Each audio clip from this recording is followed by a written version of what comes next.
mūsų šiandienos tema yra turbūt yra psichosomatika arba somatopsichika, kaip buvo gerai pastebėjus viena mūsų klientė, nes čia yra iš abiejų pusių sistema veikianti. Pasinaudodamas jau net ChatGPT, jo nes nuostabioji Google tiesiog įsivedžiau, šiandien ryte psichosomatiko, iš kelintų metų, žodis yra.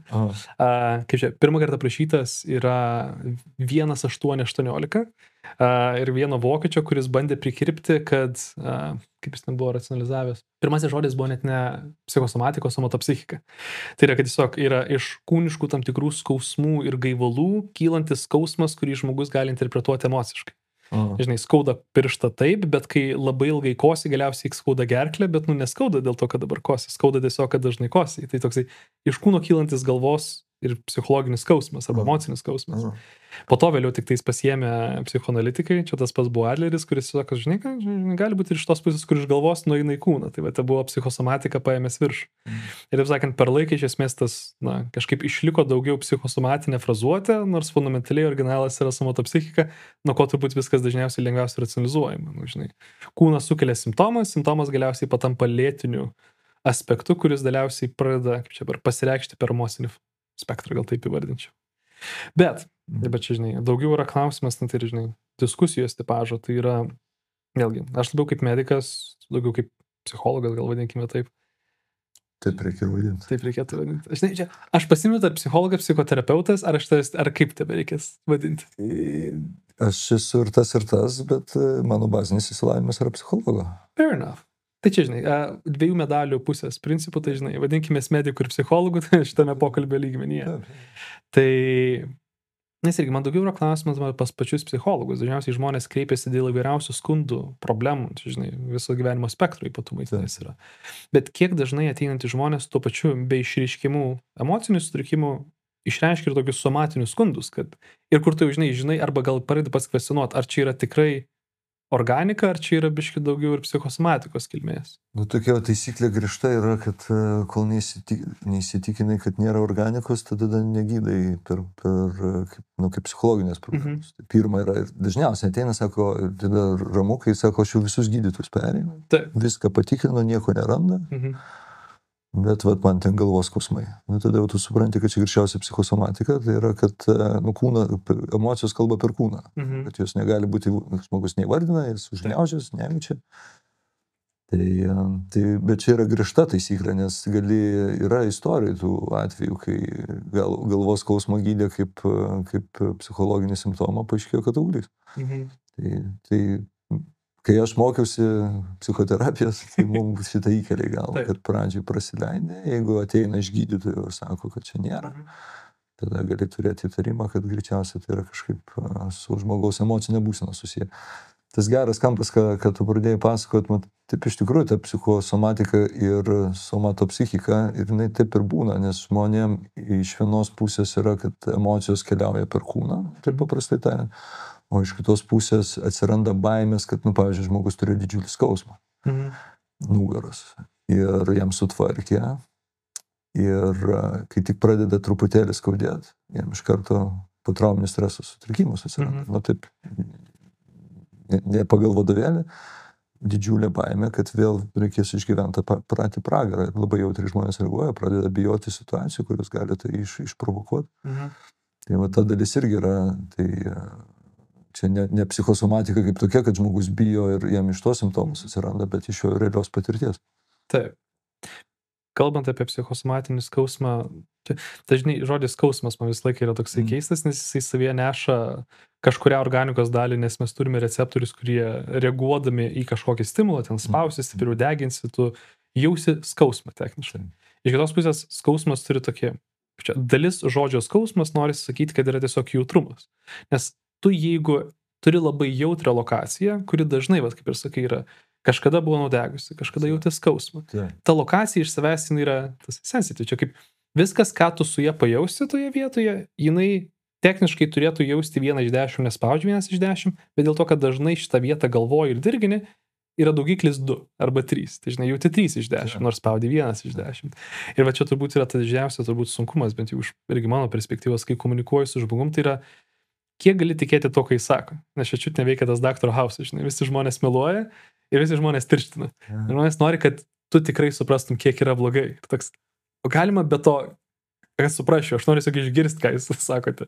Bet man taip labai įdomu pačiam buvo, aš su petį pradėjau skaudėti ir man tikrai atrodė, kad skausmas yra 9 iš 10. Taip. Ir aš ateinu, ir aišku, dėl to, kad man reikia patekti staigiai pas gydytojas, kad skausmas 9 iš 10, bet paskui, kai pradeda žinai vesti, kad 10 yra, įsivaizduoju, kad pjausto su peiliu ten operacijos metu, tada galvoju,gal 4.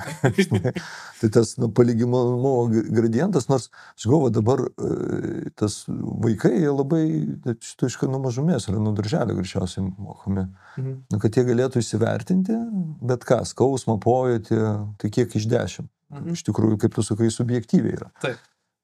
Čia, nežinau, ta pati tema ar atskira, kaip žmogus jau, kiek jautriai reaguoja, pavyzdžiui, skausmą. Tai vienas yra įgimta, ne, fiziologiškai. Nervų sistema, skausmo slenksčiai. Galim pamatuoti. Daro laboratorinius tyrimus, man atrodo, skausmo gal ne, garso slenksnį matodam. Į kitą pusę man labai įdomu yra kad kaip žmogus reaguoja emociškai į skausmą yra susijęs su tuo, kokia buvo jo ankstyvoji patirtis. Kai jis nukrisdavo.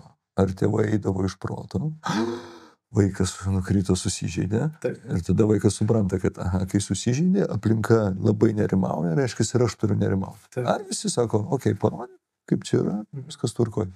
Taip. Ir ar jisai mažiau jaučia skausmo, greičiausiai, kad net, sakyčiau, tas skausmo suvokimas yra mažesnis. Tai yra tau skauda, bet tu turi vidinį resursą su to tvarkytis. Aš ant savo laiko šitą labai mačiau, visą skausmą nukrenta, atsistoja. Ar jam skauda, bet jisai iš to nedaro dramos. Tai va ta mes kai buvom vaikai, kokia buvo patirtis, tai dabar ta dramatizuoti skausmą ateina. Tai žinai, yra, turbūt jo, į skausmą reaguojimą yra, tai paskudėsiai praeis. Čia ta mūsų patirtis, žinai, vaikystės turbūt, kas dabar tai yra šiek tiek iškreipiama. Bet tikrai va čia, man norisi čia net 2 klausimus turėti. Tai yra, vienas tai yra kiek skaudo, kitas yra kiek tu jauti skausmą. Taip. Nes skauda gal 2 iš 10, bet aš jaučiu labai stipriai, nes ir dažnai jaučiu ateina iš patirties dažniausiai prie jos. Ir čia turbūt ir yra, kad, kaip sakau, tokia beveik, gal net ne semantika, bet komunikacijos ypatumai, tai yra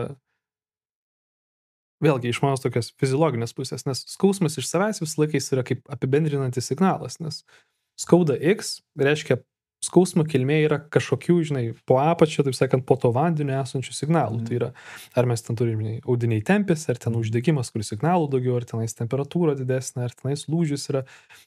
Priežastingumų yra gyvas galas ir, žinai, kaulų lūžis, tai vat kaip ir to operacija yra, žinai, čia skaudės tikrai, žinai, 9 iš 10. Bet jeigu ten yra, žinai, tiesiog temperatūros padidėjimas arba uždegimas, negali būti 9 iš 10, kaip ir to peties pavyzdžiui. Reiškia, tu supranti, kad iš tiesų skausmo šaknis, jeigu tu pasižiūrim su kokio skopu į tavo petį kaip pavyzdys. Aš matau, tu man ateini ir tu sakytum man kaip pirmo gydytojo, tai man šiaip skauda 9 iš 10. Čia negaliu kentėti. Aš taip gerai, žinai, tenais pasižiūrėsim su echoskopu, žinai, zulinis echoskopu ir matai, kad tenais yra koks nors, sakykim, ten peties sąnarių uždegimas ir tu matai, kad lūpa biškiai plyšus. Gerai, lūpos įplyšimas techniškai turėtų jaustis, bet jaustis tik tais, kai žmogus pakelia ranką ir tą klausia, žinai, o skauda, kai pakeliat ranką taip pat, kaip ir laikot ramybę ir jis nesako, visą laiką taip pat 9 iš 10 ir toks. Jis čia amplifikuoja, čia įsijaučia daugiau negu yra, nes ir tu bandai iš nes pagauti tą žmogaus melą kažkuria prasme, nes kažkur yra tirštinimas ir tada, žinai, man, čia kur aš sakiausi, bet kodėl aš atėjau pas psichologijos akademiją pas jūs, aš neturiu įrankių diferencijuoti tada, kad tu žuodi, kad žmogus tirština, o tai kas gali paskatinti jį tirštinti. Tai yra, kokie yra tie kiti šalutiniai kintamieji, nes čia, žinai, ne kiek aš po to klausinėsiu, po to, kai tai žmogus su peties skausmu, tai kaip tavo tėtis ir mama reagavo, kai skaudėjo vaikystėje, bet klausimas, žinai, kokie yra tie galbiau, kas yra dar kasdienybėje vykstančio, kas galėtų priversti tave jausti labiau. Ir čia, žinai, tie banalūs dalykai visą laiką būna tokia organika, žinai, ten labiau pamegojęs ir nemegojęs. Nemegojęs, aišku, labiau jausias. Nevalgęs, tai labiau jausias. Pykstės su žmona, tai labiau jausias. Visi šitie dalykai viens per kitą yra persipinę. Tai va turbūt ir įdomu tas yra, kokie yra tokie bendriniai faktoriai, kurie, kaip čia sakau, tirština visus skundus. Nes, tikrai yra tokių. Man tai klausant, žinai, galvoju, kad norėtųsi žmogaus paklausti, tai kiek tas skausmas gąsdina? Kiek tau baisu, nes jam gal yra neįprasta pirmą kartą ir jisai nesupranta, mano vėl prie mano atveju, Aš pirmą kartą gyvenime negalėjau dėl skausmo užmigti. Tai man čia yra, aš niekad tokio nesu patyręs. Taip. Tai tada gazina, jeigu žmogui tai yra įprasta, kad, būna ten tų skausmų, kai negaliu užmigti, tai gal negazina. Tai vat man tas tokio, kiek subjektyvaus suvokimo, kiek tai gazdina, ir kiek tai yra pirmą kartą, ir kiek tai tautas būna. Įdomu, aišku, kas sakai, ta gal skausmo dinamika kada jaučiat, kad labiau, kada mažiau, kada skauda. Ir nežinau, kiek žmogus gali, jisai atsakys taip, kaip jisai suvokia tą situaciją, kad labiau vakarais. Tada mums jau iš tikrųjų reikia žaisti į Freudą. Truputėlį ir aiškintis, tai kas vakarais vyksta. Papasakok, ar čia, čia psichologo, šiaip visai, kad darbo žmogus ateina, sako, man ten blogiau tada ir tada, įdomu, kas vyksta, kas ten netipiškai vyksta, ar jisai pavargęs būna, vakarais, ar ten konfliktas vyksta, ar jis sėdi kitaip, tada bandai suprasti, kas yra tas priežastis, kuri paskatina dalykus, kaip paskatina. Ja. Taip. Čia tiesa, žinai, tas nesgi yra, kad kuo, ir čia kur vieną dalis tu pasakyti, yra išgąsčio elementas, tai yra kiek žmogus bijo to, nes kiek tame pasaulyje, kur tęsis jo skausmas, jisai neteks savo kasdienybės ritmo, kuris jam yra svarbus greičiausiai. Tai čia yra viena turbūt dalis. Kita, kuri turi, kaip čia, iš dalies jau susijęta gaunasi su tuo. Gal taip paklausti tiesiog, o kas dar be išgąsčio gali tenais būti? Žmogui skausmas? Taip, kas amplifikuotų visą šitą dalyką. Sunku pasakyti, aš galvoju, man tai dėliojasi galvoju, kad tas skausmo subjektyvus suvokimas yra vis dėlto, kaip mes reaguojam nuo mažumės į bet kokį iššūkį, kuris mums kyla. Susidariau su skausmu, ar aš jaučiuosi, kad galiu tai kontroliuoti, negaliu, ar tai sprendžiam ar nesprendžiam, ar tai virsta tragedija, žinai, ir kai virsta tragedija, tai tada galvoji, tas skausmas pradeda didėti ir tada žmogus jautriau reaguoja. Ir ar turiu tokį vidinį ramybę, kad, gerai, įvyko, aš nekatastrofizuoju, žinau, ką darysiu, eisiu pas gydytojas, pažiūrės, ten bus tepalą ir taip toliau, ir su to toliau keliausiu. Tai va tas tokio kontrolės lokus, ar kiek aš jaučiuosi, galys spręsti situaciją ar negalys, bet ar tai ar dėl to, kad žmogus jaučiasi, galys įspręsti situaciją, mažina skausmo suvokimą, sunku pasakyti, neįsivaizduoju. Nes va šitoje temoje yra labai, kai savo tą pirmo pusmečio kursinį dariau ir buvo, aš anksčiau dar biškai buvo tokį pranešimą daręs apie tokias Australijos nespecifinio nugaros skausmo gairės vadinamosios 22 metų. Ir jie tokie, kaip tos gairės buvo labai išverstos arba, nenoriu sakyti, misinterpretuotos, bet tarp nugaros skausmo gydymo praktikos jinai yra biškai vertinama tokia, žinai, su pakeltų vienu antakiu, nes jinai eina prieš gryną į standartą, kur jeigu yra skausmas ir kreipiamės į medicinos specialistą, tuomet tu pradedi nuo to, kad, kaip čia dabar yra ten pirminė apčiapa, bet jeigu apčiapa nieko nesako, tu siunti vaizdui, jeigu vaizdas nieko nesako, tokiu atveju tu, techniškai dabar jau skiri kažkokius vaistus, kurie sumažintų skausmo suvokimą. Tai techniškai tu ieškai organikos, jeigu organikos nėra, tiesiog mažini simptomą. Ir tada, žinai, jeigu jau simptomą, žinai, ten sumažinai, bet vartojant vaistus po to vėl atsinaujina, dabar, žinai, tai gerai, einame į tenais judesį, einame į kažkokius ten, jeigu neveikia judesys, einame į psichoterapiją, jeigu neveikia psichoterapiją, einam tada į, žiūrim kaip miegi ir einame vis tokį, žinai, praskiestą bendrą sveikatinimą.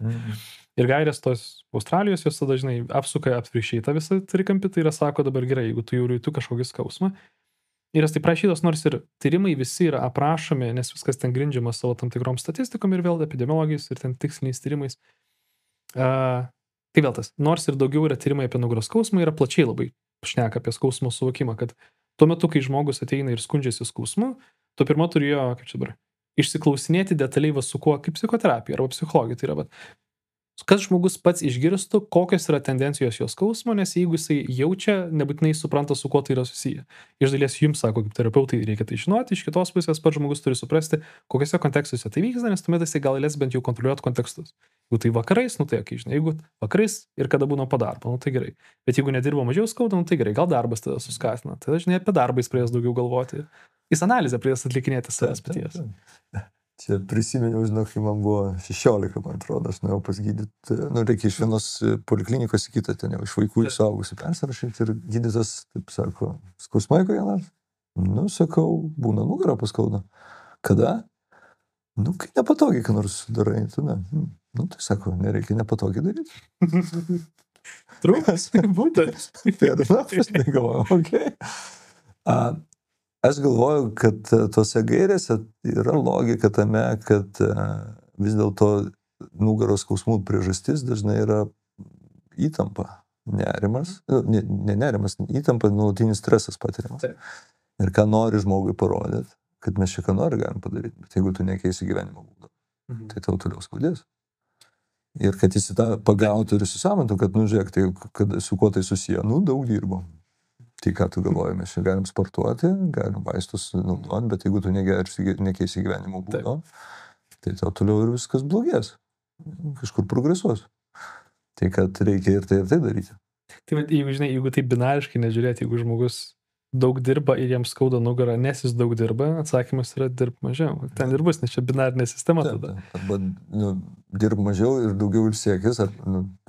Vėl grįžtam prie selietės, vėlgi kreivės. Netgi tavo tame, vaikystės prisiminime apie gydytoją, tai nedaryk neteisingai arba nedaryk nepatogiai, tai techniškai gali daryti nepatogiai, kūnas prie nepatogiai pripras. Iš dalies pripras ir pataps stipresnis nepatogioj vietoj, iš kitos pusės tu tiesiog kompensuot pradėsi, iš aplinkinių visų struktūrų, jeigu čia muskulo skletą išnekam.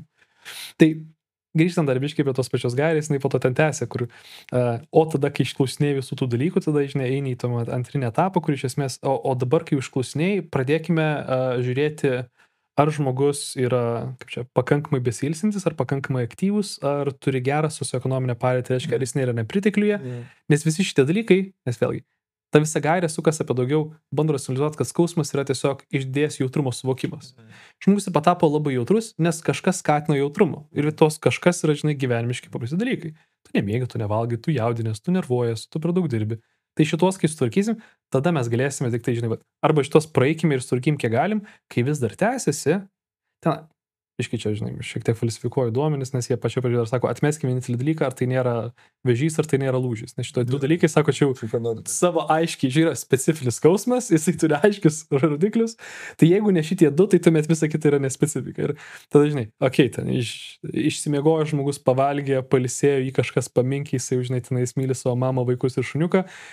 Ir vis dar jaučia skausmą, gerai, dabar leidžiamės biški žemiau ir dabar jau galite eiti pas kineziterapeutus, kai tie nepadeda, dabar gal jau galim pasvarstyti vaizdą padaryti. Bet ir tai, kad tas pirmas etapas, sako, koks pusmetis yra nieko nedaryti invaziško ir mediciniško, nes vos tik tai tu įdedi šitas sunkias sąlygas, tu žmogus problemą amplifikuoji, nes tu, jeigu atėjęs pas mediką, jisai sako, čia, žinokit, gali būti išvaža, žinokit, mes gal ir magnetą pasidarysim, padarą magnetą, dabar gauna atsakymų, 4 žodžius, kurie yra baisus. Blembas, ne tik, kad išvaža galimai, bet dar žiūrėk ir kažkokios chondrozė, ir kažkokios chondrobliasija dar yra. Tu basically sukuri naujų problemų jo žmogaus galvoje ir gilini jo to, jautrumo slengsti. Ir gal vėlgi tada, turbūt tas logika ir būna, kad tu bandai žmogų komunikuoti net ir gydymo kontekste. Gydymas yra labai, man sakau, toks banalus, nes yra algoritmas viskam. Jeigu yra A, skirsi B. Jeigu, yra C, tada skirsi ten D. Gydymas fundamentaliai yra vienalytis ir labai toks tiesinis. Priešingai negu kai tu pradedi ieškoti, šakninės, arba net ne šakninės, tokias plačiąją prasme pagelbėti nuo skausmo. Kad ir psichosomatinio, tu ieškai labiau gyvenimo būdo pokyčių. Čia mes jau labiau einame į tą reikia suprasti, ką tam gyvenime reikia keisti. Ir čia visiškai yra psichologijos jau dalis, tai yra suprasti, iš ko susideda tas gyvenimas žmogaus. Tai man tai, kai klausau tavęs, man vis tiek per streso tematiką viskas aiškiausiai, ne? Taip. Jeigu žmogus yra perdegęs, tai kodėl ypatingai, nes mes žinom, kad perdegimo simptomai, man tai visai yra, kaip čia, 3 vietos, per kurias iškerta. Tai bus arba galvos skausmai, arba nugaros skausmai, arba skrandžio. Taip. Tai nugaros skausmas yra toks tipinis perdegimo simptomas. Ten dažniausiai atveju mes turėsime dėl to, kad žmogus taip kažkaip gyveno, kad jis perdegė. Jo, taip. Toks susitraukęs. Jo, ten visas susitraukęs, tai dabar ir aš galvoju, ką tu teisingai sakai, net jeigu mes ten randam kažkokią tai išvaržą, tai žmogui, tai gerai, tai teoriškai kažkaip sutvarkom tą išvaržą, kad išvarža yra priežastis. Ne išvarža yra pasekmė. Suveržiai stipriai ir tada išsiveržia. Ir mums iš principo mediciniškai tai nieko tau tvarkyti nereikia. Nereikia invazijos, nieko daryti. Dabar reikia ką? Reikia susistiprinti raumenį ir išmokti, kad jie nebūtų nuolatos tokie. Taip. Tai čia visiškai psichologija. Ir aš suprantu idėją, kad kadangi greičiausiai statistika sako, kad daugiau yra psichologija negu tai yra, kad tu ėjai ir tau, nežinau, trenkiai tą nugarą ir ten viskas išėjo. Tai kam nuo medicinos pradėti? Tai pradžiai sutvarkykim psichologiją, pasižiūrėkim ir net, ta prasme, koks skirtumas, ar tu rasi pas tą žmogų ten pakitimą ar ne. Tvarkyti visą kitą vietą reikės, visai, kitą dalį, ne vietą, tai gal tą pačią dalį. Tai čia, aš suprantu, čia labai pažangu. Tai čia yra tam tikras šuolis, kuris mūsų pokštas kartais būdavo nedirbti pačiose studijose, kur pabaigai studijas porą metų pradirbi ir tada pradedi racionalizuoti, kad labai daug, kaip čia, blogos darbo išeigos ateina iš to, kad tu arba negalėjai kažko ištraukti žmogus, arba nemokėjai jam perteikti teisingai informacijos, nes čia nesu robotai šnekam, su žmonėm, kurie turi savaip interpretuoja tavo žodžius. Tai va, ta dalis, kad tu per 6 metus tų pirminių studijų turi, neduok dievų, kokias 2-3 akademinės valandas apie psichologiją ir komunikaciją su žmogum, tai galiausiai ir tave apriboja netgi tavo rekomendacijų davimui arba gydymo užtikrintumui. Ir vėlgi mes grįžtame prie to, kad tas žmogus gerbuvio ir psichologinio geros būsenos analizė arba gyvėti analizuoti, kad galėtum po to parekomenduoti tikslingai yra, čia net tai, kad tą reikia žinoti, čia yra vienas iš kertinis medicinos dalių, kur, man atrodo, nesusikalba, žinai, kaip, jeigu mes vėl grįžtam prie tos pradinės frazės psichosomatika ir somatopsichika, kad tai, žinai, mes disocijuodami kūną nuo galvos padarome šuns paslaugą šitam, nes čia yra vienas ir tas pats. Tai yra, čia kelios dalis, yra vienas tai žmonių įsivaizdavimas, kaip tu sakai, kad kažkaip jau emocijos ir kūnas yra niekaip nesusiję, kad čia vienas savo, kitas savo, tai o kodėl pas jūs ta nugara tokia? Ne, tai viskas, žinai, viskas, laimingai gyvenu, bet taip atsitiko. Ne, niekaip nesieja, žinok, čia nesusiję dalykai, tai kad kūnas ir psichika yra susiję, nes tai yra vienas žmogus ir kaip gali kitaip būti nesusiję, tai čia tokia bazinė psichologinė dalis, kur žmonėms kartais sunku suprasti. Nekalbant apie tą tokią psichosomatiką, kai iš tikrųjų žmogus negalėdamas jausti jausmų ir jų įvardinti, tai daro per kūną. Kad tos lygos turi prasmę. Žmogui reikia švelnumo, jis to A negali įsisąmoninti, B jis negali to paprašyti, tai kaip gauti švelnumą? Gal susirgt? Geras. Susirgai, gavai švelnumą? Geras. Nes tada mama ir tėtis ateis pasižiūrėti. Taip, visada. Ir už tai, kai augini vaikus, tai sakai, kad žiūrėk, kai vaikas sirgs, tai jis neturi kažkaip ekstremaliai gauti kitokio dėmesio. Nes jis greit labai supras, kad būdas gauti dėmesį iš tėvų ir besąlyginę meilę yra labai paprastas, reikia sirgti. Tada skūstis, tau turi skaudėti, nes tada pas tave ateina ta meilė šiluma. Aš turėjau tokį atvejį žmogaus terapijoje, tai dar mama kaip mama, bet tėvas buvo, jis pasikeisdavo. Šiaip, dirbdavo, buvo neprieinamas mažai, bet tik tai žmogus susirgdavo, ateidavo kitas tėtis, mylintis, švelnus, rūpestingas. Tai man pasakykit, dėl ko nesirgti. Šuns paslaugos, kurias mes atsinešam visiškai iš savo auginimo ir tėvų šiuo atveju patirčių. Ir tada blogumas yra, kad tu nuolatos esi tokiai, ten tai skauda, tai irgi tai dar kažką, vaikštai per gydytojus. Tai irgi beje vieta, kur tave pasirūpina, bet tu nesupranti savo giluminio motyvų. Ir kai atrandi tą motyvą, tai tu supranti, kad tiesiog galima paprašyti rūpesčių, kad tu nesi. Ir dar kartais žmonėm šalia ateina etiketė, kad aš ir esu sergantis. Aš toks, nes tu, kaip vaikasgi nesupranta, kad jis serga dėl to, kad jam trūksta meilės ir artumo. Ir tada patirtis yra, kad nuolat sergi ir tada savo jau nešiesi į suaugusį gyvenimą etiketę, kad aš silpnos sveikatos, prasto imuniteto, aš jautrus, ten visoks toks, toks nesi, tavo patirtis tokia buvo, tai buvo vienintelis būdas gauti tėvų dėmesį. Taip. Ir tada užsisuka ratas, kad turi savo etiketę, tada tikrai žmogui ten bet koks vėjelis ir žiūrėk, ir realiai serga. Ir tada niekas nesupranta, ką daryti. Čia nežinome, tokia kartais galvoja vizualizacija yra, žinai, augimo, gal vaiko augimo ir brendimo tam tikro ypatumo, kad, taip sakant, yra mažas vaikas, kuris auga, žinai, šeimoje, kurioje yra kažkuria prasme dabar ilgą laiką tiesiog tėvai tą vaiką deda čia rūpestį ir meilę, bet savo, kad, žinai, turėtų dėti, žinai, vadinkim, tobulam pasaulyje, žinai, tu esi geras, koks tu esi mylimas, koks tu esi, nereikia tau jokių būti. Žinai, čia, ir mes nesikeičiam vien, čia, Mes nesikeisime tam prie tavo kitokių būsenų, mes esame tokie, kokie patys esame, žinai, tobulas pasaulis. Jeigu tokio tobulo pasaulio nėra, mes visi, žinai, čia kaip negali užauginti sveiko vaiko, kaip ir, žinai, pats negali vien tik teisingų sprendimų daryti. Tu suformuoji kažkokias, deficitus, tai yra, žinai, tu išmokai pamoką, kad daugiau dėmesio bus tik tada, kada sirgsi. Tai suformuoji tam tikrą deficitą, tai aš vertingesnis tada, kada aš esu prastesnis, arba tai, man reikia būti prastesniam, kad vertės gaučiau. Tu suformuoji tam tikrą deficitą, kuris tuomet kažkaip pasireiškia per eksternalius simptomus arba veiksmus, kuriuos žmogus daro. Ir tada, žinai, čia mes komunikuojam per padidintą jautrumą, per didesnį skausmą, per daugiau jautimo. Žinai, būna tų net atvirkštinių, tai yra, žinai, kai tu suteiki galę arba išmokai vaiką tam tikrų dalykų, kad tu esi galingesnis, kai tu nejauti. Tai yra, kokios tos situacijos čia turbūt tu galėtum geriau pakomentuoti, bet tai pasireiškia per tai, kad, aš tai nieko nejaučiu. Šiaip tai man nieko nėra blogai. Šiaip tai jau trečias infarktas, bet aš neturiu jokių sveikatos problemų. Tai čia kita dalis, žinai, kai į vaiko ligas arba į vaiko skausmus nieks nekreipdavo dėmesio. Ir čia grįžtant į tą idealų pasaulį, tai nereikia idealiam. Balbi pasakė, pakankamai gera mama. Ir kad pakankamai dažnai mes gerai sureaguosim, nereikia idealiai reaguoti. Vėlgi, ir gaila, bet nuo kūdikystės viskas prasideda, gaila, nes pirmi metai ten yra labai, labai, kaip čia, rizikingi, arba jautrus tam, kas įvyksta. Tai jeigu vaikas klykia, ir yra 3 etapai. Vaikas klykia, tėvai reaguoja, ramina, saugu.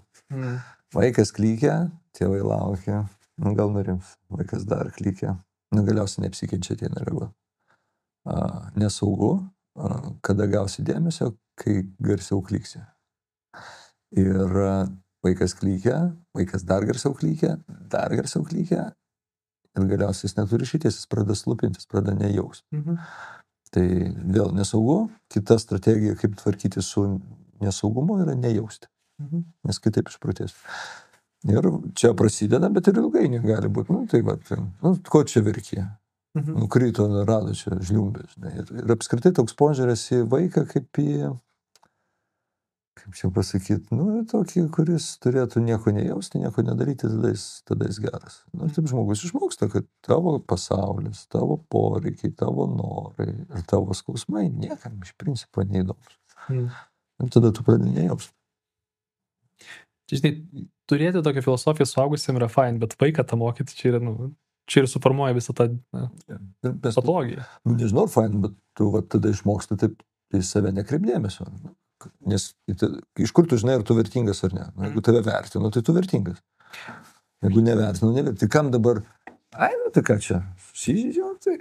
Tai aš sakau, vėl gerai pasitikslinu, kai sakau, kad dabar suaugusiam tai yra visiškai fine. Nes jeigu tu esi, žinai, kaip tokia, mano tame vėlgi įsivaizdavome apie augantį vaiką beveik tobulai, arba kaip čia, bent kažkiek gerai. Čia pakankamai gerai. Pakankamai gerai, va tas žodis. Tai čia kaip tu daryti 51% teisingų pasirinkimų iš 100%, nes tada bus ir gerai, nes daugiau gerų negu prastų. Tai toje situacijoje, iš esmės, kol tu esi vaikas, taip sakant, kaip tas procentų baras, kuris pildosi iki tam tikro laipsnio, ten, žinai, kažkur 18 tau sukanka ir staiga tu nebesipildai, tarkime.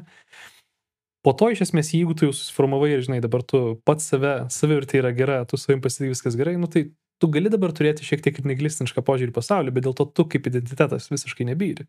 Tu, žinai, pasaulio šiaip gali manim nesirūpinti, bet šiaip aš patenkintas savim. Čia yra, žinai, čia nėra taip žalinga, kaip kad vaikas, kuris yra savęs turi būti nevertinamas ir nėra girdimas. Nes čia turbūt gal yra net kaip laipsniai žmonių, kurie tenka susiturti ir kurias tenka gydyti. Tai yra, jeigu iš pradžių dar sakiau, kad yra asmenys, kurie jaučia labai jautriai, yra su jais sunku komunikuoti, nes tu bandai suprasti, kiek ten yra jautrumo, kiek tikro skausmo, kur kas sudėtingiau yra su žmonėm, kurie nejaučia. Kurie ateina, nes yra jau funkcinis sutrikimas, nes jie negali kažko daryti. Aš negaliu sėdėti, negaliu stovėti, negaliu miegoti, negaliu X, arba aš ten turiu 3 infarktą jau. Bet šiaip viskas su manim gerai. Bet žinai, kur jau nežinai, nuo ko pradėti, nes kaip pradėti su to, ko žmogus nejaučia. Taip. Bet blogai. Tai disonansas komunikacijos net yra tam tikras. Čia yra nuospaudų fenomenas, ne? Kad, kaip nuospauda formuojasi. Žmogus nejautė skausmo, nebuvo jautrus, kol ten jau viskas išvirto. Ir tai tavo atveju, kaip sakai, ir toliau nieko nejaučia. Tik tai jau kažkaip kūnas atsako, tai jau buvau priverstas ateiti. Ja, tai psichologija tai dažniausiai yra nieko nejauti iki panikos atakos. Kai kala panikos ataka, tada nebegali nejaust. Labai išgąsdina. Tai yra viena iš dažnių priežasčių, dėl ko žmonės ateina pagalbos, nes bijo, kad jinai pasikartos ir pradeda suprasti, kad čia kažkokios tos priežastys yra. Ir tu teisingai sakai, aš psichologijai, kai konsultuoju psichoterapijai, tai kai klausia kartais, sako, tai kokie tie klientai patys sudėtingiausi, tai kai verkia žmogus, tai nėra sunku. Sunkiausia yra, kai nieko nejaučia. Ir sunkiausia yra, nes taip slopina viską, kad dar ir tave slopina ir tu pradedi miegoti. Tu sėdi ir kankiniesi. Nes aš jau per patirtį tai žinau, aš jau žmogui sakau, kažkas slopina. Ir sakau, kur jausmai? Jūs pasakojate apie faktus, žinai. Nežinau. Banalus vaikystėje mušė, bet žinai. Visusgi mužinau, kad nebūna. Sakau, čia kažkaip, kažkur jausmas turėtų gyventi. Tai toks labai, atskilimas, disocijavimas, lygiai taip pat su fiziniu pojūčiu. Kad žmogus tiesiog nejaučia, jam tiksliau jisai, kaip čia pasakys, greičiausiai jaučia, bet jis tam jokios reikšmės neprideda. Ir kalbam apie tas sveiką žmogų, kuris, jeigu jam jis eina tikrintis, nes nebijo, kad jeigu ras ką nors blogo, kad pasaulis subirės, jis tiki, kad galima padėti ir pasaulis jam padės su to klausimu išsispręsti.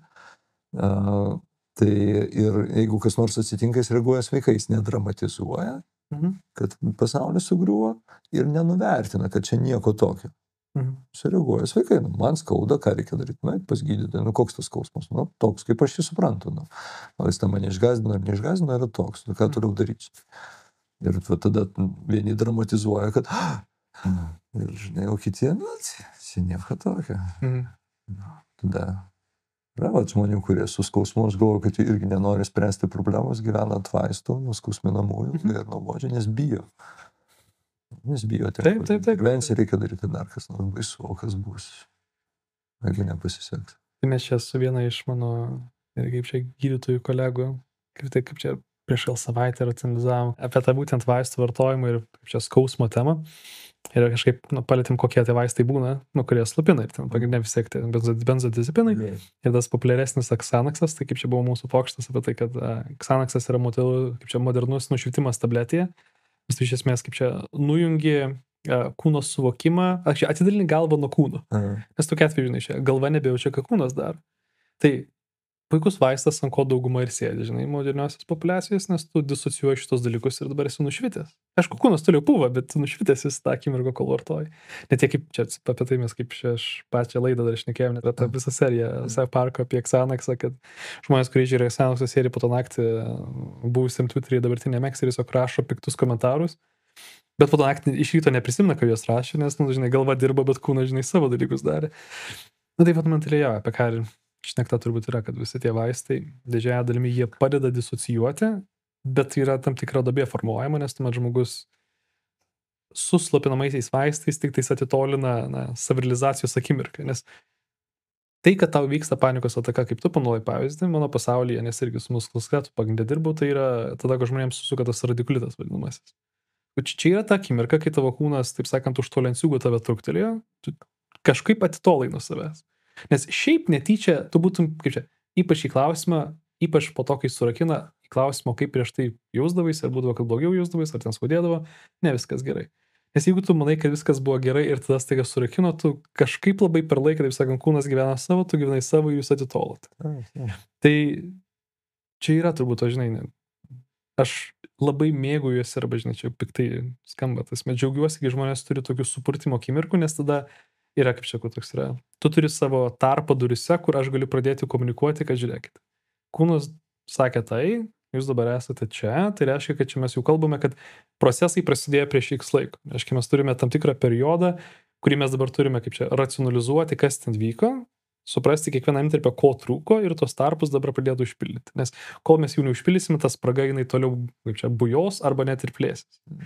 Nes kitaip Žinai, man dar klausant, aš vis galvoju, kad kiek už to yra nemeilė savo. Ir to nevertinimo savęs. Kad skausmas yra, kaip čia, nevertai tai kreipti dėmesio, aš nevertas, ir tada per viską nevertas. Tai jeigu skauda, jeigu šitą, nu, ir ten, kol tu nebegali funkcionuoti, ir tada irgi, šiaip gal nesikreiptum, bet, nu, žinai, reikia pinigus uždirbti.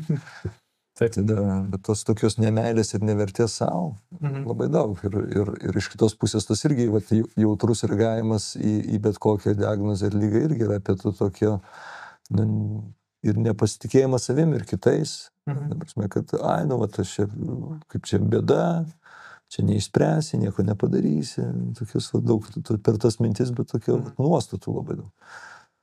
Tai tas, vat, nu, kiek gali žmogus vat, taip nemylėti savęs, kol neišeina visiškai radikulitus ir kitas dalis. Ir tada gydyti yra sunku, nes vėl remiesi tą pačią nemeilę savo. Nerūpestį, nori, koks poreikis yra, kad tave, poreikis yra, kad sustatytų, kad galėtum daryti. Nesidžiaug gyvenime, nu, bet vat, daryti toliau kažką, kad tą, nežinau, rezultatą, ten kažkaip pinigus užtikti dar kažką. Tai šita dalis Oksanaksas, jis yra irgi tas stebuklas, žinai, žmonės visą laiką nori būti supermenai. Nu, ne visą laiką, visada čia perdėti apie vengrimą. Žmonės mėgsta, ne? Taip. Kokia gera priemonė. Gali daryti toliau, nieko nejaust. Žinai, visiškai suprantu, racionalizuoju, kad kaip nesunku buvo komercializuoti šitą produktą. Tai dėti atsidalinimą nuo kūno tabletį. Nu, čia žiūrėk, čia nėra liserinė rūgštis arba psichoaktyvi medžiaga, bet jinai padeda tikrai arti nušvitimo pabūti akimirkai. Tu tiesiog galėsi daryti kaip daręs. Taip. Toliau siekti rezultatą ir nieko nejaust. Kaip man neturėtų atsakomybės, ar ne? Jo. Čia, žinai, turbūt net šiek tiek į pabaigą tempiant. Man irgi tokia yra tam tikra sąsaja, nes irgi čia toks, kaip ir dvi pusės beveik suformavom, kad yra, žinai, tas yra galva, kuri turi savo, kaip sakai, panikos ataka yra to kritinė, žinai, forma, kaip ir, žinai, kūnas, jeigu muskuloskeletas žiūrėti, tai jo, muskuloskeletas turėtų, žinai, radikulitą kaip įvykį, ta kraštutinė, širdis turėtų infarktą kaip įvykį, visos sistemos turi savo, žinai, raudonas vėliavas, kur šitas, kad gal prisimink, ką tu dabar turi padaryti su savim. Tai jungtis realiai man tarp abiejų, kaip čia, kur beveik aš kartais sakau, komunikuojant su žmonėm ir bandant jiems padėti sujungti, kad čia, žinai, čia nėra tik tais dabartinis įvykis, čia yra pasiekmė tam tikrų sekos procesų. Tai yra tiesiog eiti per centrinės nervų sistemos racionalizavimus arba jų komunikaciją, nes, nu, čia, vat, kai tu kalbėjai apie, žinai, viskas yra stresas, nu, tai, žinai, visas yra stresas eina per, žinai, simpatikas, parasimpatikas, arba, žinai, aktyvavimo sistemas ir atpalaidavimo sistemas, kurie visiškai visiems, kaip čia, netgi tie, kurie yra labiausiai, o tikrai yra tam tikra, na, ypač tarp vyrų tam tikra stigma, kad čia su mano galva viskas gerai, man čia apie psichologiją nešnekėk ir taip gerai pasišnekam apie centrinę nervų sistemą. Ten yra tarsi tokie signalai, kur tu kai susinervini viskas susispaudžia, kai atsisėdi ir virškini vakarienę, atsipalaiduoji ir tu nori miego.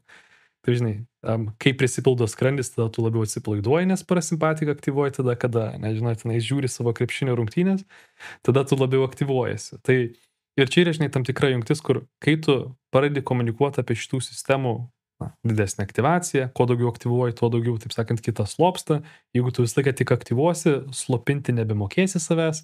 Nu ir tu įkrenti, žinai, čia šitas sakau tik tais dėl to, kad čia yra tam tikra sąsaja, kur man, taip sakant, susipina galva su kūnu, vien dėl to, kad kuo tu labiau stimuliuoji tam tikrą signalą, čia beveik kaip tas psichologija ypatumas, kad pasaulis yra toks, kokį tikėsi, kad jis yra. Taip pat yra, kūnas pataps tuo, kaip tu jį naudosi. Kuo tu daugiau spausi tą pedalą, tuo tas kūnas gerai, man reikia visą laiką spausti pedalą ir būsi stempęs. Kuo tu daugiau, žinai, niekas nėra svarbu, aš būsiu tiesiog, nu, viskas nėra svarbu. Bet tada yra, na, išmės sedacija, inhibicija, bet mes tada linkstam į depresiją ir, žinai, visiškai atitolinimą nuo visko, arba atitolimo fundamentaliai tokį žmogus nuo pasaulio. Tai, žinai, čia, kur iš esmės organiniai pasirinkimai virsta tokia psichologiniais tipais tam tikrais, kaip, žinai, ten tipo A personos, tipo B personos, bet jie patys amplifikuoja tai per savo veiksmus. Tai čia, žinai, tas, sakau, iš tos, ir kur ateina, tarkim, visi tie psicholeptikai, kaip, nu, tas pats Xanaxas ir kiti, iš esmės yra, na, tos sistemos moduliatoriai, kur tu gali paskatinti save virsti labiau atsipalaidavusi, virsti labiau aktyviu, bet tu, žinai, taip žaidi su vairalais, tai mėtytumas akmenį, žinai, dabar į 5 pavarą, dabar į 1, dabar į 5, žinai, taip. Bet fundamentaliai, nu, tas kūnas nėra tokiam tikroji harmonijai. Harmonija yra bandyti gebėti pačiam kontroliuoti, kuris svirtis dabar turėtų būti įjungta. Bet tada turiu atpažinti, kur tas svirtis, kur ta ranka, kur tas pedalas ir čia savęs pažinimas. Nu ir tas, žinai, vat, iš tokio dar psichologinės dalies yra, kad fantazija ir noras yra, o tai galima tą parasimpatinį iš jūs išimti ir tik simpatinės varyti. Toks užsakė. O galit padaryti, kad nereikėtų? Galima? Greičiausiai, kad ne. Jūs medikas, aš tai nežinau. O beje, man labai įdomu, bet aš kiek žinau, bet man vienas profesorius sakė ir aš suabejojau. Negali vienu metu būti aktyvios simpatinė ir parasimpatinė. Negali. Jūs visai, viena jungiasi, kita išjunginėja. Žinau, vienas profesorius sako, ne, gali būti abidvi. Mes šitą per paskaitą, kai kalbėjome apie stresą, mes irgi po to diskutavome su kitais kolegomis. Tu gali indikuoti abis būti aktyvės. Bet chemiškai iš esmės. Aha. Tu kitaip tariant, tu gali, žinai, čia duok, nes parasimpatika teoriškai aktyvuojas tik tada, kada nustoji stimuliuoti simpatiką. Jis tokia kaip atsipalaiduoja ir tada, žinai, svyrai parasimpatikos pusė. Bet jeigu, tarkim, išgersi kavos, sušniosi šniūrą kokaino ir, žinai, visai kaip stimuliuosi, techniškai, žinai, aktyvėja simpatika ir parasimpatika išsinginė. Tai, žinai, čia kaip siūlas, kuris, žinai, yra tik tais X ilgio ir tu negali daugiau nutraukti, negu kad jų ir ilgio. Bet ką tu gali padaryti, tai yra labai užaktyvinti žmogų duodamas daug stimuliavimo, bet tuo pačiu duoti vaistų, kurie aktyvuoja ne pasimpatiką, bet aktyvuoja receptorius, kurie yra parasimpatiniai. Aha. Tai rinkščiai visi, komplikuotai sakau, tu gali duoti žmogui labai didelį kiekį, sakykime, kofeino, kas jau aktyvuoja, bet tu gali duoti žmogui išgerti gabapentino, kuris aktyvuoja GABA receptorius, kurie yra slopinantys. Tai va, tu gali sukelti tai, bet tu, jeigu mes įsivaizduojam, kad čia, žinai, yra kaip pedalai, tai yra, žinai, spausiu vieną ir spausiu kitą, tu negali spausti kito, nes nebėra iš ko jau spausti, nes tai yra iš to pačio ateinantis. Aha. Tai gali nebent tik tais imituoti, kad šitas yra paspaustas, bet chemiškai mes tik receptorius prijunginėjame labai. Aha. Funkciškai neįmanoma to atkurti. Čia, žinai, o nervais kaip yra, čia simpatinė ir parasimpatinė, inaigi, čia kaip suprantu, yra neurotransmiteriai, kurie skirtingi veikia tais pačiuose nervų linijose. Taip. Dėl to nėra vienų nervų simpatinė sistema. Taip. Tu techniškai negali vienu metu, kaip čia, ir stimuliuoti nervo, atsipalaiduoti ir stimuliuoti būti aktyviam. Čia nėra tiek kanalų, paprastai šnekant, nėra tiek receptorių, kad būtų išmestum. Čia, nežinai, vieną atidarant klapaną, kitą, žinai, užsidaro automatiškai. Nervas, kuriuo eina elektra, yra tas pats. Taip, tas pats. Taip. Tiesiog tenais vieną chemiją įdedi arba kitą chemiją įdedi. Ir to nervo galiai iš esmės yra pilna ten tų, žinai, manikime, mažų burbuliukų su savo neurotransmiteriais. Ir jeigu signalas ateina, tai tu išmesi arba vieną kraštą, arba kitą, nes abiejų kraštų neįmanoma išmesti vienu metu. Taip jau, žinai, subalansuotas.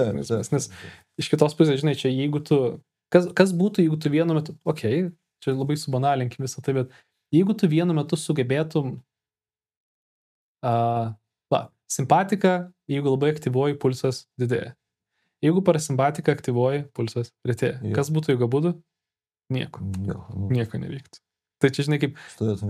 Stovėtum vietoj. Tai būtų toliau norma, tiesiog. Tai tavo irgi, žinai, čia, ta visa yra įdomioji dalis apie kūnos... Man labai irgi, čia pačioje medicinoje buvo įdomu apie raumeninės ląstelės veiklą ir buvo vis laik įdomu apie toks keistas, žinai, kalambūras ir buvo su raumenimis kažkurio momentu apie kas yra įsitempimas ir kas yra atsipalaidavimas arba kam reikia energijos, ar atsipalaiduoti, ar įsitempti.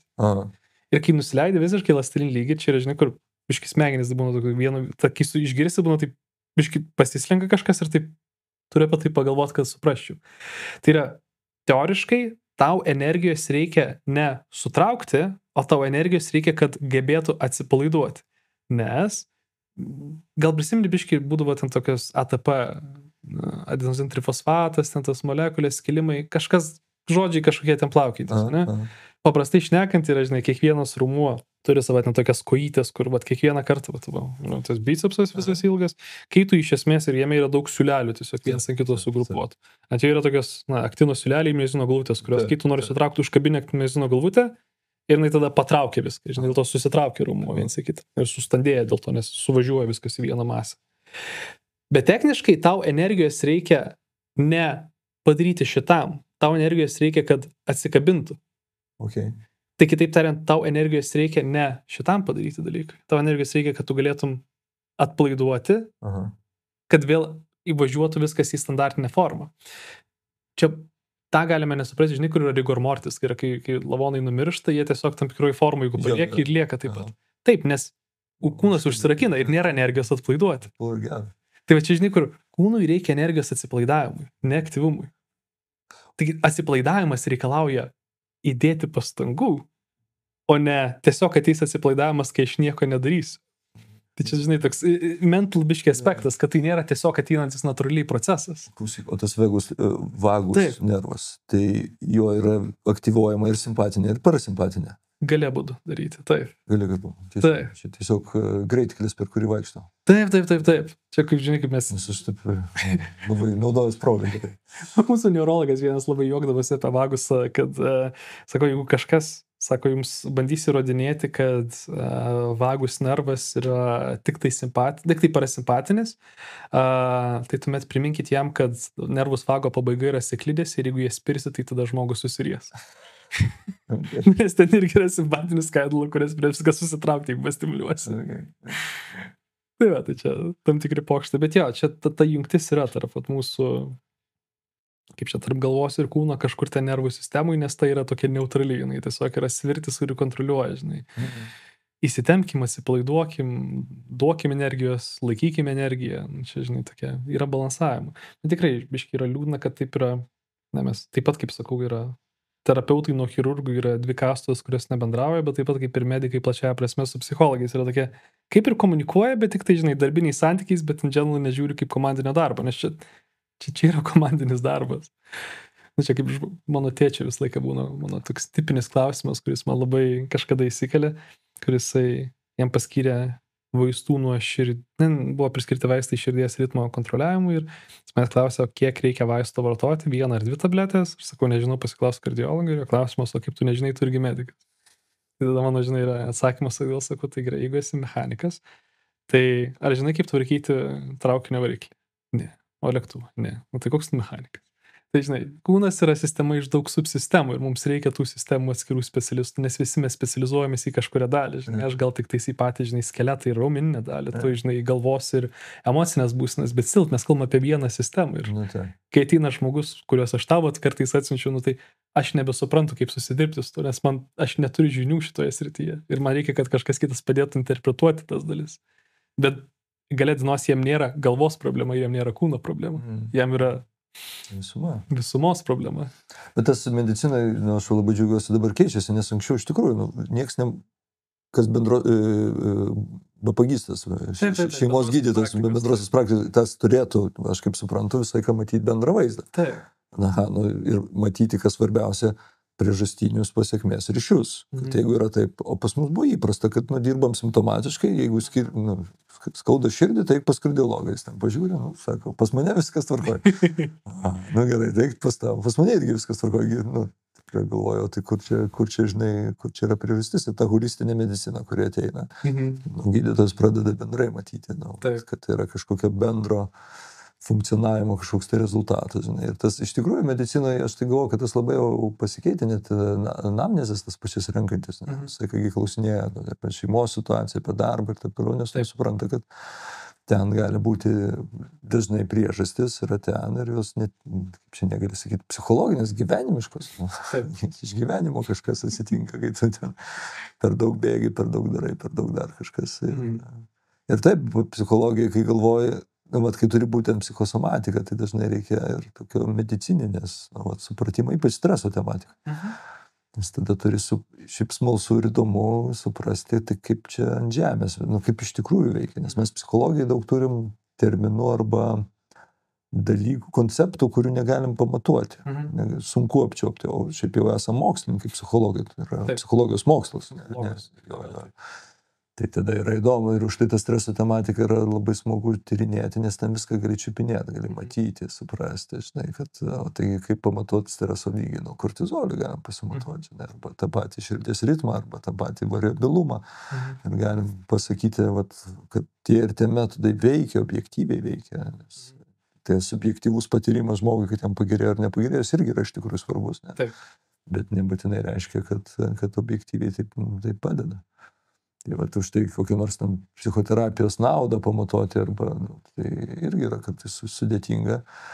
Ir aš tai visai ką vadovauju, ir taip mokiausi, ir taip tuo vadovaujuos, kad jeigu žmogus vaikšto terapijai, bet niekas nesikeičia jo gyvenime, ir tas pokytį, mes vis tiek sakom, kas yra sėkmingo gyvenimo, žinai, kriterijai. Tai aš tai remiuosi Freudu, kad gebėti dirbti ir mylėti. Ir kad santykiai tvarkosi, arba jie yra, arba žmogus, jie nebūtinai yra, kad žmogus kaip čia negali būti laimingas būdamas vienas, bet tai turi būti jo sprendimas, kad jis nusprendė ir su to yra ok. Ir tada darbas, kad jis džiaugiasi, kad jam patinka dirbti, kad jis geba dirbti. Tai jeigu visi šitie dalykai nesikeičia ir žmogus tą vaikšto, tada tu supranti, kad kokia čia pagalba. Nors jis gali sakyti, vat man gerai pas jūs, gerai, viskas gerai, bet turi būti pokytis gyvenime. Jeigu jo nėra, tai tada kažką netaip darom. Labai panašiai, turbūt irgi tai vertinu, nes irgi kartais, kad mano klausimas būna kartais pirmoji arba net antroji konsultacijai, tai yra, kad jeigu dabar atėjote kaip tas žmogus, kuriam yra, žinai, problema X, kaip jūs manote, ar žmogus tas, kuriam jau nebeskaudės, bus, kaip čia dabar, ar Justinas, kuriam dabar skauda petį, norėdamas, kad jam nebeskaudės, bus tas pats Justinas, kuriam tiesiog neskaudės petės, ar jis bus kitoks Justinas, kuriam nebeskauda? Ar keisis asmenybė? Taip, nes tu turėsi kažką pakeisti gyvenime, nes tu negali tą paties daryti ir tikėtis kito rezultato. Žinai, šitame, žinai, visoje kalboje ir būna, kad tu turi kažką keisti daugiau negu kad tiesiog atei čia nais. Čia nėra tavo pokytis. Pokytis bus procesai, kurie vyksta. Ir aš tu padėsiu tu kelionėje į tam tikrus dalykus. Čia dabar visą Lietuvą žinos, kad man petys skauda. Kiek čia, mažiausiai bent jau 1200 sekėjų tikrųjų, nebent kiek dar išsklis. Aš dar vis tik tą, kad turiu. Beveik ir dar bemba, aš kažkada vaira vaikas. Šitą nebūtinai. Vartojota, saldžiau. Fair enough. Gerai, tai manau šitą gražią gaidą galime. Sportas buvo nuo visą gyvenimą. Mano tėvai sportavo. Poreikį aktyviai sportuoti kažkaip įdėjo. Tada aš kažkurio vietoje buvau sustojęs ir apmąstęs, ar man iš tikrųjų sportuoti patinka. Ir atradau, kad visai. Kiek laiko praėjo nuo to? Kai vaikas gimė, ir tada laiko neliko sportui. Taip. Ir aš tada kažkaip galvojau, mečiau ir tada galvodavau, kad reikia ir aš tai supratau, kad gal nereikia, bet tai buvo iš tikrųjų kaip vertybė įdiegta. Mano tėvų, tėtis daug sportuoja, mama, bet tėtis gal labiausiai. Aš iš tėčio labai daug išmokau, aš visus sportus išmokau. Išmokau futbolą žaisti, krepšinį žaisti, tinklinį žaisti, slidinėti, viską greičiausiai mokau, tenisą gal mažiausiai iš visų sportų išmokau. Ir aš pradėjau klausti savęs, ar man čia pačiam patinka, ar čia dėl to, kad vertybė tokia buvo. Ir taip, žinai, kokių 1,5 metų aš to pagyvenau. Ir tada supratau, kad jo, man patinka, tada aš atradau pilates. Turiu nuostabią trenerę, galėčiau pareklamuoti, kuri, ir aš aišku iš jos juokdavausi, ir sako, kad sportas turi būti malonumas. Sakau, Čia, kur aš mėgaujuosi. Kas tam neauklėtas, bėgi išsivėmi ir toliau bėgi. Kaip gali nenubėgti? Kaip žmogus gali nenubėgti 20 km? Sako, būdai. Sako, aš nubėgau 2 km. Dar kartą, kur čia? Čia tiesiog atsistoju ir bėgi. Tai čia tokia mano santykis į sportą ir tas pilates, dabar, pavyzdžiui, tas bėgiojimas.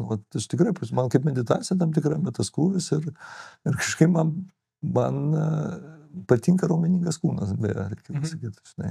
Tai man nepatinka tas prisipompavęs. Taip. Toks vat. Tai nėra kažkokius lietuvių žodžių, tas angliškais being fit yra. Jo, being fit, tai taip tokia. Būti tonusi, bet aš tą puikiai suprantu ir čia turbūt kaip ir su bet kokiu įrankiu arba bet kokią praktiką, tu tik tais per laiką pradedi, žinai, nuo kraštutinumų šokinėjimo, aš labai daug darysiu ir apsivemsiu ir aš nedarau nieko, blemba, gal visai gerai jaučiuosi. Tu kažkaip per laiką surandi tą viduriuką tokį. Tai empatizuoju. Vakar iš vieno buvusio akademijos studento, mes klubą turim. Tai sakau, kaip tu tą pilvą taip užsiauginį? Sakau, čia kažkaip reikia gebėti. Kažkaip, sako, žinok, aš ką matau, tą valgau. Gerai, sakau, tada suprantu, sakau, kiek valgyti reikia, kad galėtum. Lėtas metabolizmas vis. Jo, bet su tokiu lėtu metabolizmu kažkaip reikia gebėti, žinai. Sakau, aš žinau, ką matau, tą valgau. Fair enough. Gerai, Justinai. Manau, šiandieną tada užtenka mūsų šnekėjimo. Nes čia irgi dažniausiai būna, kai jau valanda daugiau patys pradam nueiti į detalės, kurios yra mažiau reikšmingos. Tai va, tai tuomet kol kas turbūt, nežinau, tiek ir dėkui tau šiandieną. Ačiū tau.